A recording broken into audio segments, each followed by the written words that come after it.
Welcome back. आपकी अदालत में आज हमारे मेहमान हैं सुपरस्टार आमिर खान। आपकी अदालत में अगला आपकी अदालत में आमिर खान पर आरोप है कि ये हर थोड़े दिन में अजीब तरीके से व्यवहार करने लगते हैं। आमिर, ये सच है कि जिस फिल्म का कैरेक्टर आप करते हैं, फिल्म खत्म होने के थोड़े दिन बाद तक आप वैसे ही बने रहते हैं? आजकल तलाश रिलीज हुई है, आप भूत की तलाश कर रहे हैं जगह जगह जाकर। दरअसल देखिए, कुछ वक्त, कुछ समय तक तो वो फिल्म का असर रहता है हम सब पर, और उस जो किरदार मैंने किया उसका भी रंग मुझ पर काफ़ी दिनों तक रहता है। फिर वो धीरे धीरे उतर जाता है। गजनी की थी तो आप भूल जाते थे। हाँ।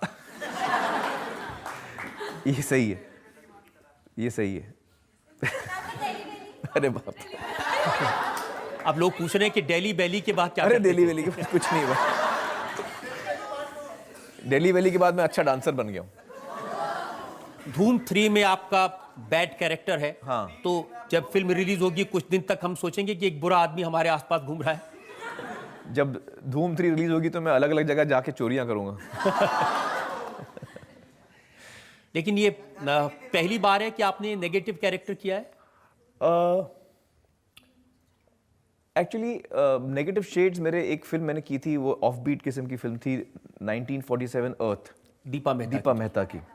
तो उसमें नेगेटिव शेड्स थे। वो एक्चुअली इस टाइप की फिल्म, मतलब हीरो विलन नहीं थे उसमें, लेकिन वो किरदार था जो फिर एक पॉइंट पे जाके बहक जाता है। और उसके बाद शायद ये पहली है। हाँ। लेकिन उस फिल्म को लेके मैंने सुना कि आपकी जो बहन है वो काफी परेशान हुई थी। हाँ, आपको कैसे पता? ये तो बहुत रिसर्च किया भाई।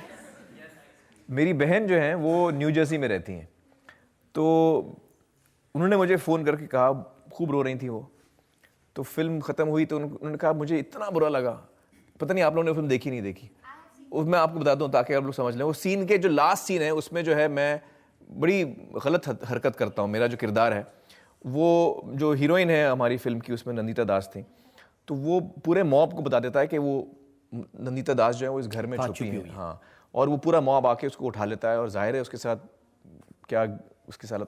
क्या हालत हुई होगी उसकी आप सोच सकते हैं।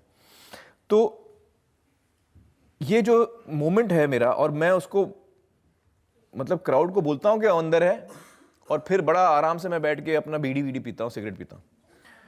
तो इतना हार्ड हो गया ये कैरेक्टर, ये दिखाने की कोशिश हम कर रहे थे कि ये एकदम एक जानवर जैसा हो गया।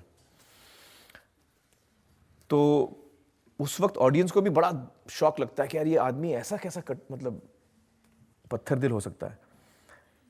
तो मेरी जो बहन है वो न्यू जर्सी में फिल्म देख रही थी, तो जब वो फिल्म देख रही थी तो जब ये सीन आया तो उनको बड़ा बुरा लगा कि यार मेरा भाई ऐसे कैसे कर रहा है। तो वो खूब रोई। अच्छा, फिल्म खत्म, अच्छा वो लास्ट सीन था, उसके बाद फिल्म खत्म हो गई।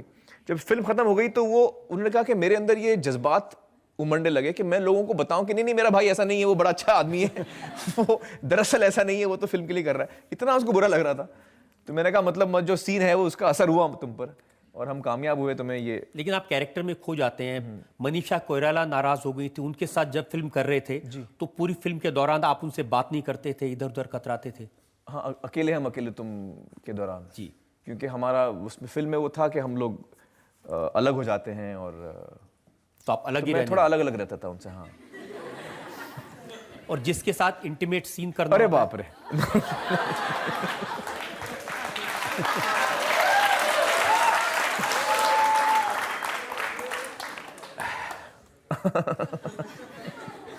उसमें भी कुछ दिन तक चलता होगा। नहीं, ऐसा नहीं होता। देखिए, इश्क के बारे में आपको एक चीज बताता हूं कि इश्क वो आतिश है, इश्क वो आतिश है गालिब, जो लगाए ना लगे और बुझाए ना बने।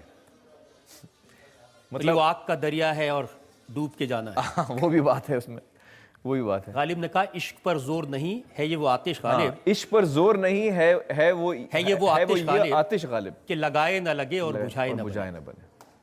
तो हमारा कंट्रोल वैसे भी नहीं है। और इसमें एक और उन्होंने लाइन कही है जी। मैं बुलाता तो हूं उसको मगर ये जज्बा दिल उस पे बन जाए कुछ ऐसी कि बिनाए ना बने। धूम 3 के लिए आपने काफी वजन कम किया, कमर पतली की और कटरीना कैफ बता रही हैं कि रात को 3 बजे उठ के आप जिम जाते हैं। हाँ दरअसल 3 बजे इसलिए क्योंकि मेरी आदत है, जो उसमें किरदार है मेरा वो जिमनास्ट और सर्कस आर्टिस्ट का है, तो उनका बॉडी फैट बहुत कम होता है, तो जो बॉडी फैट परसेंटेज होता है वो मैं कम करने की कोशिश में हूँ। और मैं जब वर्कआउट करता हूँ मैं दिन की शुरुआत में वर्कआउट करता हूँ।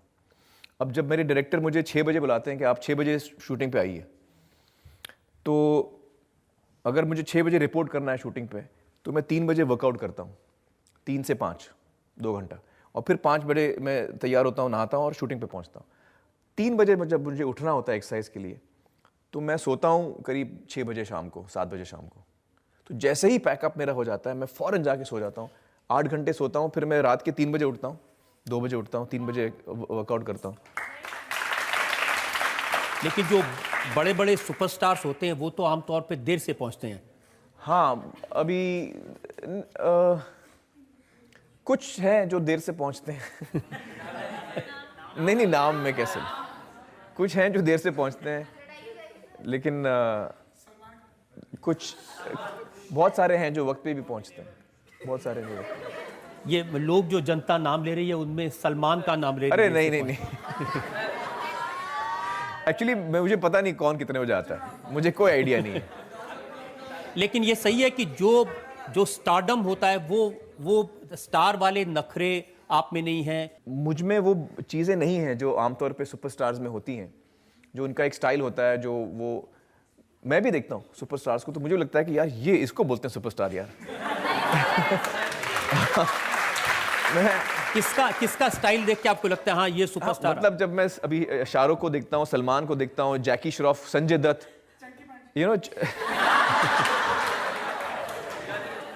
संजय दत्त को देखता हूँ, तो वो लोग जब उनकी एंट्री होती है तो लगता है स्टार आया।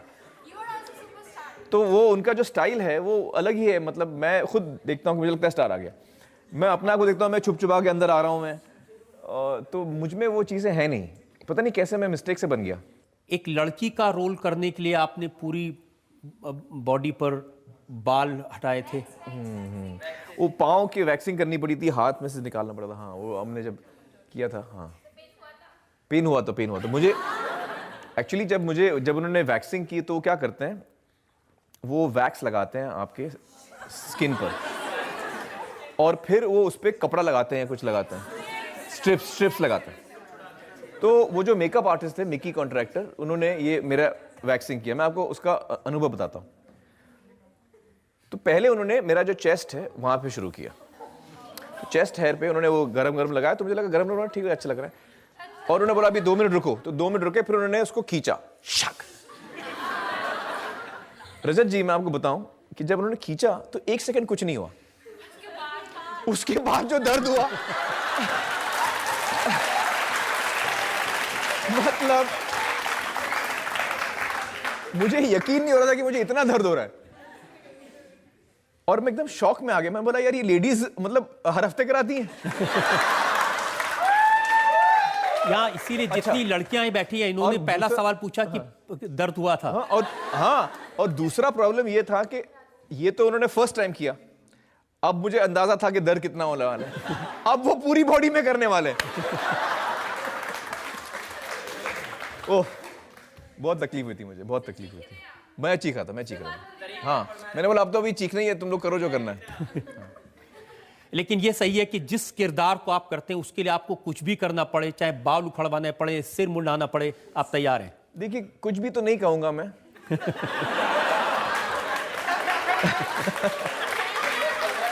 लेकिन जितना हो सके मैं कोशिश करता हूं कि मैं जितना हो सके मैं किरदार बन जाऊं, और जो चीजें वो महसूस कर रहा है वो मैं महसूस करूं, जितना हो सके।